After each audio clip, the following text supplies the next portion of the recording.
Hey, what's up, everybody? Welcome to Operation Agency Freedom. My name is Chris Martinez, and I am your host for today. And of course, in my day job, I am the CEO and founder of Bloom, where we work with marketing agencies and provide management consulting and technology to increase profit, maximize your agency's value, unlock your potential, and help you achieve an eight-figure exit. And today I have Sarah Lukemeyer, all the way from Colorado.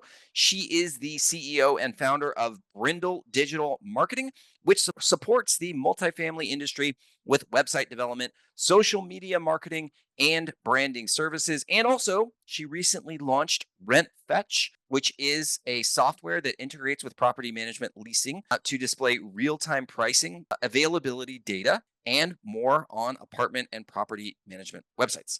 Welcome to the show, Sarah. Thanks so much for joining us. Thanks for the awesome intro, Chris. Yeah, it's great. Excited to be here. Fantastic. So, as we were just kind of joking about, I love the sign that you have in the back.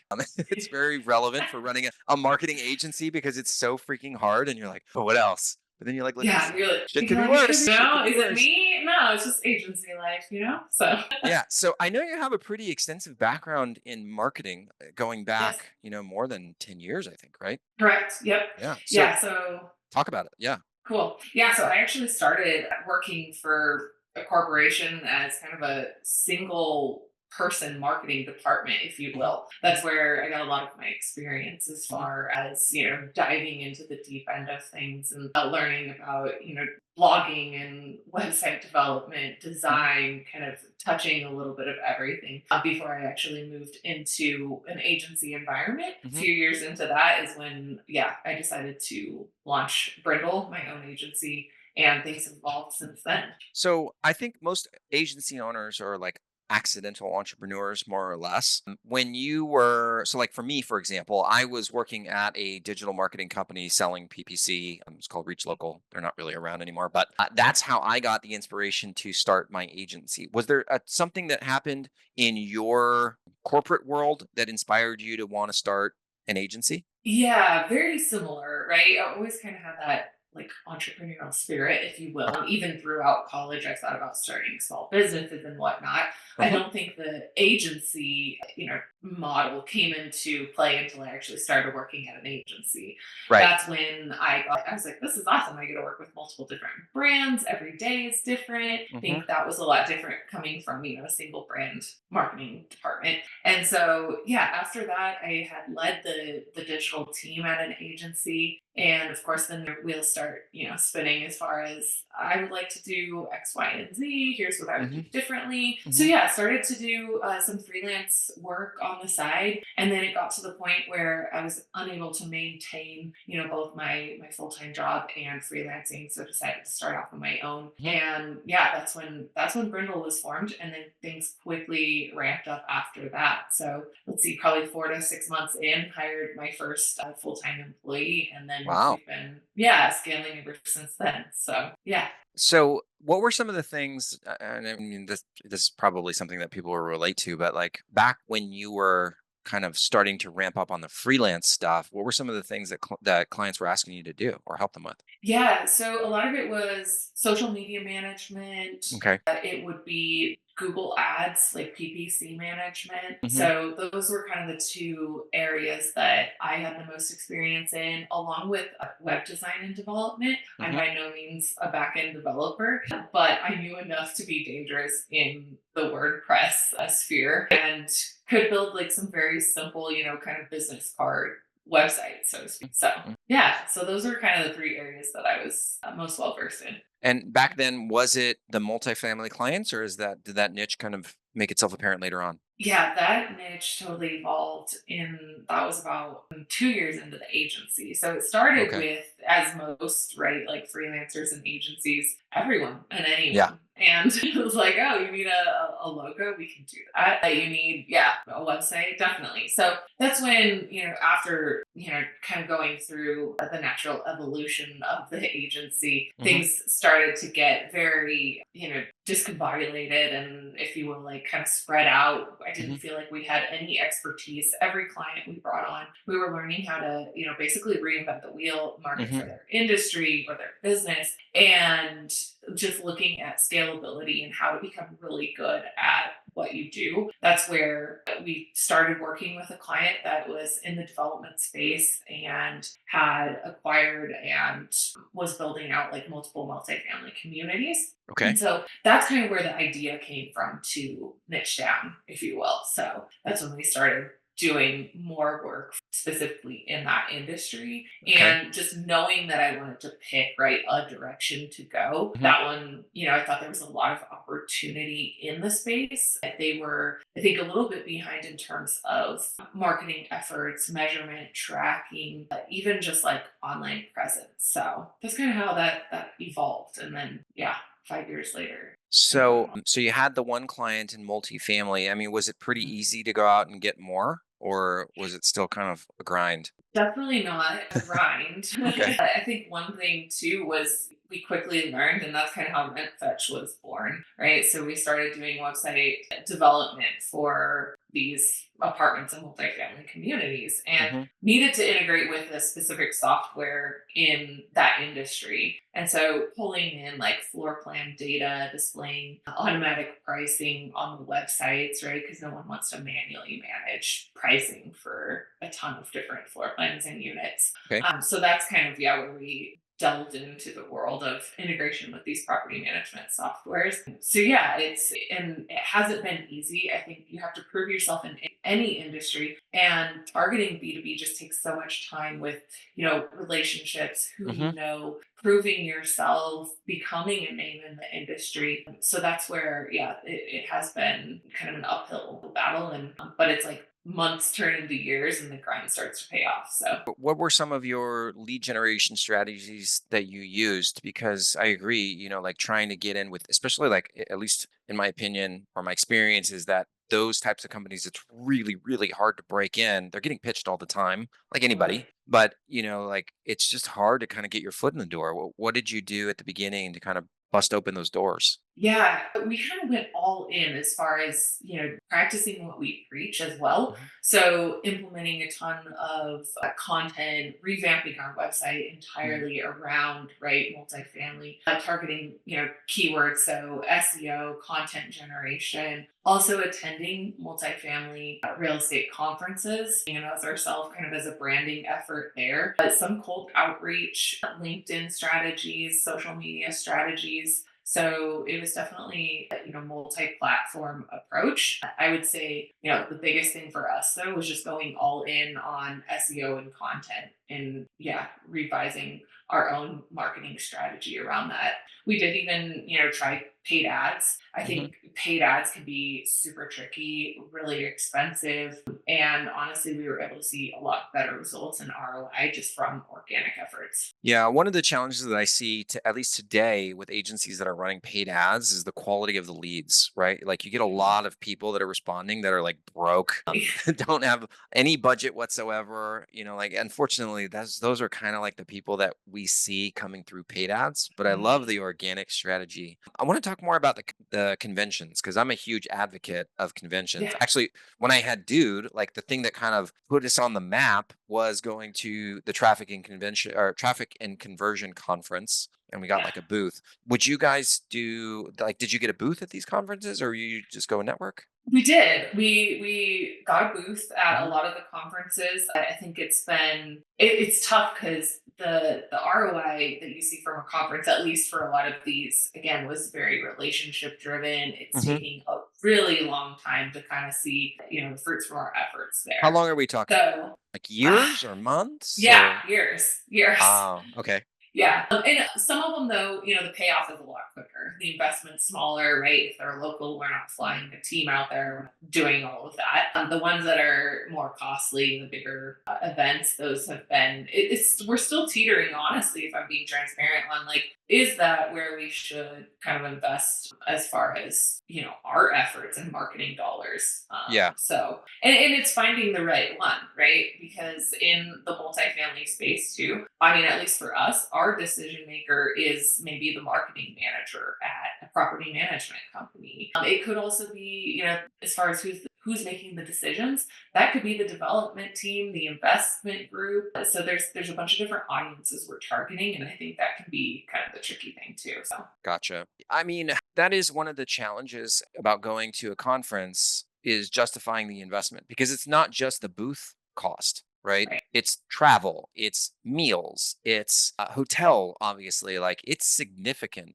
And like, so when you guys are looking at, I mean, I know like digital marketing conferences, typically how much the investment is for the booth, but how much are you guys looking at when you go to, your just typical multifamily conference? Yeah, and honestly, I would say if it's like low end, maybe like a local apartment association conference, Mm. you're looking about 5 grand. But on the high end, and that's justified, right? You Yeah, don't need that much ROI on that. However, I guess the ones too that have been on the higher end, I mean, you're definitely targeting the right audience. You have the right audience attending, mhm, but you're looking at 15 to 35 grand. yeah, yeah, And so, yeah, that gets really tricky too. As far as yeah, you could sell a couple websites, but I think without getting too deep into the complexities of the industry, it has to be the right fit. As far as do you integrate with the property management system that they're using? So there's a lot of boxes that you have to check to make sure, yeah, that's a good fit. So yeah, those are right. kind of some of the headwinds that we face as far as finding new partners. So. Yeah. So funny side story. So after we went to the traffic and conversion conference, this was 2018. So I launched Mhm. Dude in 2017. 2018, we go to that conference. All in, it was like 10 grand. It happened to be in San Diego, and I lived in San Diego. So like I didn't have to spend anything on hotel or any of that stuff. Right. And at the time, Dude was doing like 12 grand a month in revenue. So like it was a significant investment. All in, it was like 10,000 bucks, and we generated like $400,000 in business from that one conference. So I was Wow. like, this is amazing. I'm going to go to all the conferences. So I just started signing up for all these conferences, and it was crickets, right? It's like, wait a second, how come we didn't get the we should be millionaires by now. No, it wasn't Yeah. just the conference. It wasn't just going to a conference. It was the audience specifically that was there, like Yeah. Yeah. You thought you really, found the really silver important. ball. Yeah. Yeah, it didn't work out that well. But Yeah. yeah, that was a big lesson that we learned. I do want to take a second now and transition because you kind of brought this up, like the integration with the property management softwares. You launched your own software called Rent Fetch, which is awesome. I think of Fetch. I think of Mean Girls. That's so Fetch.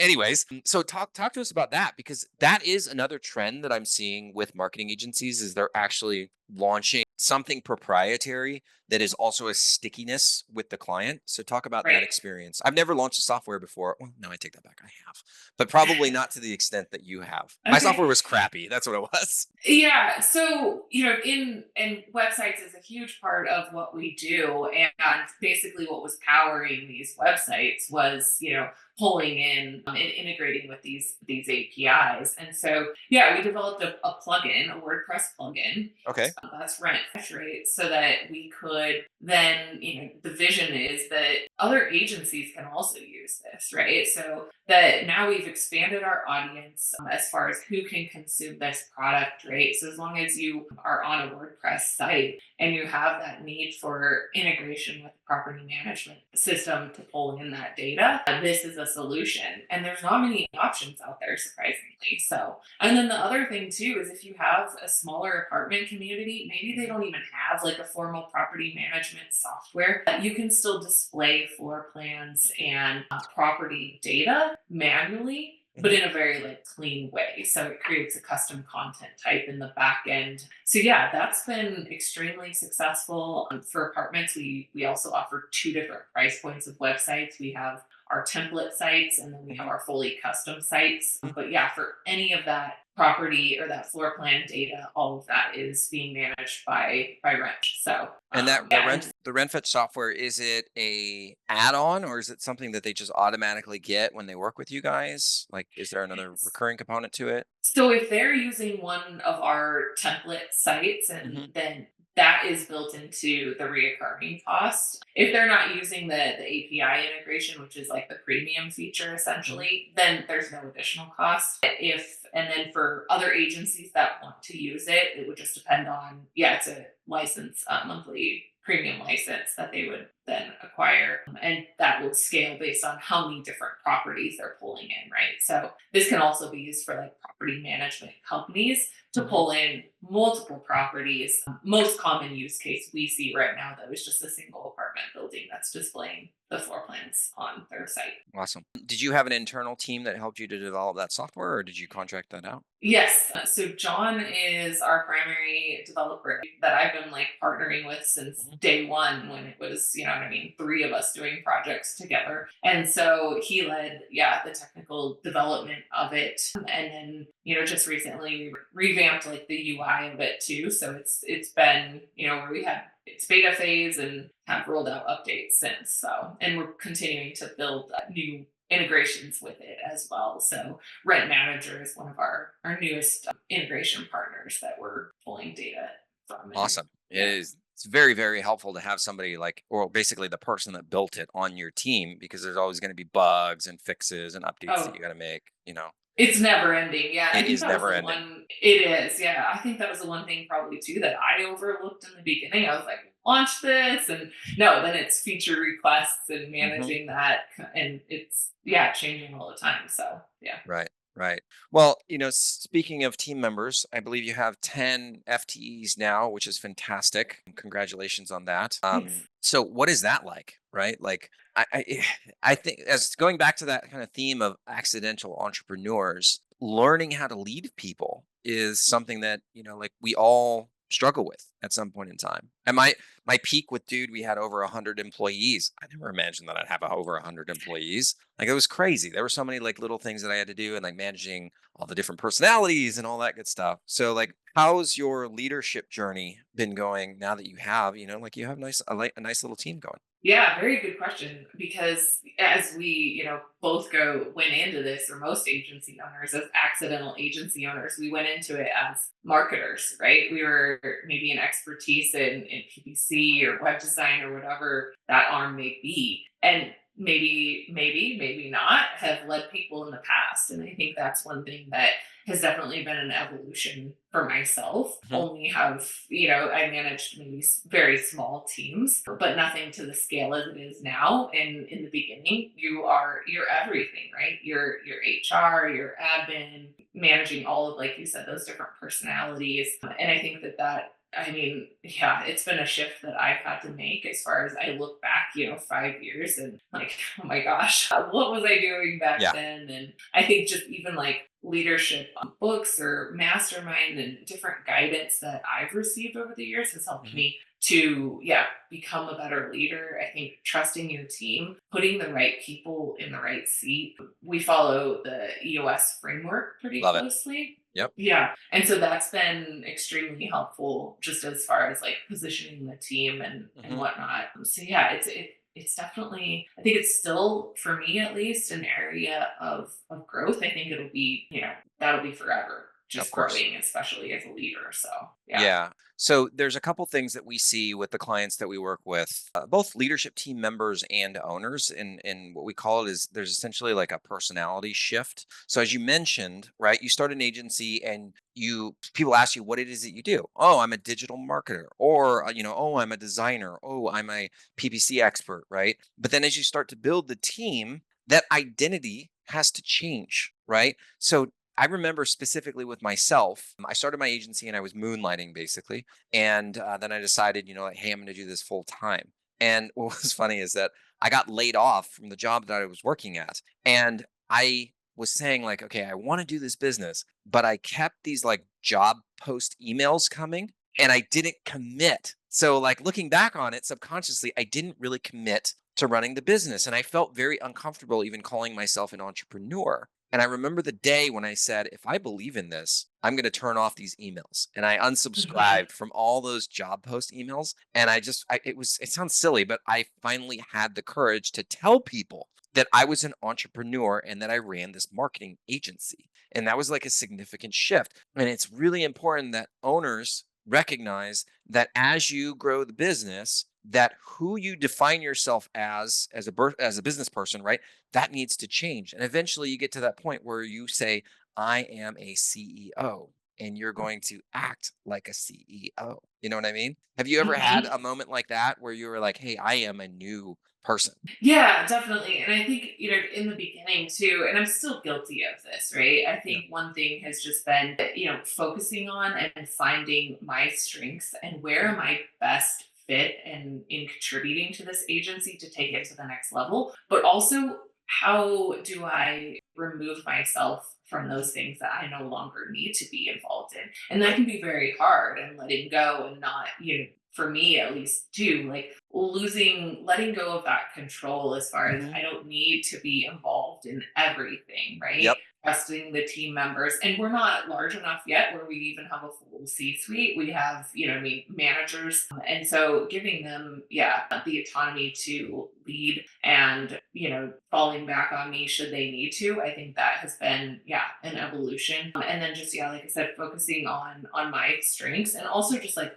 what fills my cup at the end of the day Yeah. and what do I want to do, what do I not want to do, putting those things in buckets and then Hmm. finding a solution for those. So I think even like 2 years in I was still doing all of our invoicing. It's like what am I doing, Yeah. and so I think that, yeah, just as you evolve as a person, a leader, and yeah, putting the right team into place and like you said, focusing on like, okay, this is who I am, believing it, what do you have to get there to achieve that next level and kind of getting out of your own way too. Oh, totally. Yeah, I think totally. that's one thing that, I'm definitely guilty of. So, Well, we all are, and the leadership growth never ends, as you mentioned. Like, I mean, maybe it does when you're running, Amazon or something like that, one of the biggest companies in the world. But I think if we had Jeff Bezos here, he would say, no, I'm still evolving and growing as a leader too. It's I think the most important thing is just recognizing that it is a constant work in progress, that it's never like done. Right. On a side note, one of the interesting things that we do when we work with leadership team members, we have this exercise. So, like, we train leadership team members how to essentially run respective departments because we call them intrapreneurs. So, we want to build intrapreneurs that essentially run their department like it's their own company. So, they have KPIs and, of course, budgets and all that stuff. And so, an exercise that we do is we say, hey, what happens if the company goes under? Right. And this is related to not letting go. We ask them, what happens if the company goes under? They'd be like, oh man, like I'd have to go out and find a new job and it's going to be inconvenient. And it's very relevant to them. I'm not diminishing what happens to them if the company goes under. And right. then we ask them, what happens to Sarah if the company goes under? And they sit there and they're like, I never really thought about that before. Isn't that fascinating? Because we worry about this all the time. Like Oh, as a yeah. as a startup business, when you're just trying to get to the next day, you're conscious about every dollar that comes in, every dollar that comes out. And like if it fails, here's the reality. So we have to explain to the team members. So here's the reality of the consequences for Sarah is that the business goes under, right? One, there's contracts that aren't going to be able to be fulfilled. There's the possibility of lawsuits because of that. There's damage to the reputation that's going to follow us around or could follow us around for years. There's like tax issues that we're going to have to deal with. We could potentially lose our home or our ability to buy a future home if we have to file for bankruptcy or something like that. There's all these problems that we have to deal with as owners if this thing fails. And they're like, oh my God, I never thought about that. Never thought of that. With Yeah. that in mind, I don't know if I would ever start a business, right? And so for us, it's shocking that they don't know that. But what's important about that conversation when we're talking about letting go is like if you had that much on the line, don't you think you would be a little bit paranoid about these things running? So I'm not excusing the CEO for being all up in your business and asking you about these things, but we need to understand how we're looking at this. That helps us to Mhm. find middle ground. And just so you know, the owner's job is to be a little bit paranoid. And your job as a leadership team member is to basically put their mind at ease with data and facts. Not just saying, like, oh, yeah, we're going to hit our numbers this month. No, it's, hey, this is how many new prospects we have in the pipeline. These are the ones that are what we call triple A's that we're looking at closing this month. Historically, I've been closing at 30%, and this is how we're going to hit the number, right? And then the Mhm. owner says, okay, cool. Like everything's good. Yeah, Sometimes, overwhelming majority of the time, that paranoia just doesn't go anywhere. But maybe 1 out of 50 times, maybe once a year, you recognize something that is a potentially damaging thing to the company and they don't see it. We bring it up, and guess what? We solve that problem before it blows up into something big, right? That's the definitely. dynamic that you have to have. So a little, kind of, I don't know, coaching tip for you guys, for you Yeah. today. Yeah. No, I love that too because I think the other thing that has just come on as far as, a weight is there's a sense of responsibility for every single team member that you Yes. have, right? And when you're losing, monthly recurring revenue or you lose, yeah, a couple like large clients, I think that's something that can be extremely impactful. Hmm. But that the team and the individual contributors may not necessarily have as much impact on Yes. because they're not seeing, what I mean, behind the scenes and what that looks like. And so Yep. I think at least having a level of transparency, depending Hmm. on, what that looks like for you personally. Hmm. But we've implemented, yeah, a level of transparency too, just even into, okay, this is the impact from, right, losing this or Hmm. gaining this. And making them realize that a little bit, not as a scare tactic, but just as a reality. Yeah. I love it. Yeah. Awesome. Well, you have been fantastic. We're just about out of time. What's the best way that somebody would be able to get in contact with you? Maybe, they have referrals for multifamily, or they just think that you're a great person and they want to connect, or you're in Colorado, something like that. If somebody wanted to reach out to you, what's the best way that they could get in contact with you? Awesome. Yeah. brindledigital.com. Check us out on there. We're also on all of the socials. And then, yeah, from Brindle, you can find RentFetch and all of that. But RentFetch is just rentfetch.io. And so those are the best ways. Yeah. Perfect. Love it. All Thank you right. so much for coming on the show. To all of our listeners, thank you all for tuning in today. Make sure that you tune in next Thursday and every Thursday for the next episode. We'll see you guys later. Hey, thank you for listening. And if you enjoyed this episode, it would mean so much to me if you would subscribe to the podcast and also share it with friends, family, and basically anyone you know who will find the same value in this episode as you do. So, to get the latest from me, then let's connect on social media on the Facebooks at facebook.com or Instagram. Then you can also find us on LinkedIn, YouTube. Finally, go to our website where you can see all of our other episodes of Operation Agency Freedom. Register for live trainings on how to run a highly profitable agency, and you can see exactly how we help marketing agencies fix their operations and scale to 8 figures and beyond.